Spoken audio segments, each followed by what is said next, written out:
ఇంట్లోనే ప్రిపేర్ చేసుకునే రాగి పిండితో ఇడ్లీ దోశ చేసుకుంటే చాలా టేస్టీగా వస్తుంది, అలాగే హెల్దీ కూడా. ఒక బౌల్లో 2 గ్లాసుల రాగులు, 1 గ్లాస్ ఉప్పిడి బియ్యం, 1 గ్లాస్ ఉద్దిపప్పు వేసుకొని వాటర్లో బాగా శుభ్రంగా కడుక్కోవాలి. ఈ విధంగా 3-4 సార్లు వాటర్ పోసుకొని బాగా శుభ్రం చేసుకున్న తర్వాత అందులో 1 స్పూన్ మెంతులు వేసుకొని వాటర్ పోసుకొని దాదాపు 8 గంటల సేపు నాననివ్వాలి. ఈ విధంగా నానిన దాంట్లో మిక్సీ పట్టడానికి 15 నిమిషాల ముందర మనము అర గ్లాస్ అటుకులు వేసినట్లయితే దోశ, ఇడ్లీ చాలా చక్కగా వస్తుంది. ఈ విధంగా మిక్సీ జార్లోకి వేసుకొని పిండిని ప్రిపేర్ చేసుకోవాలి.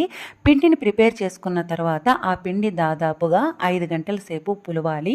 పులిసిన తర్వాత పిండిలో మనము సోడా వేయాల్సిన అవసరం లేదు. సాల్ట్ వేసేసి ఇంకా ఇడ్లీలు అయితే పోసుకోవచ్చు, అలాగే దోశలు కూడా చేసుకోవచ్చు.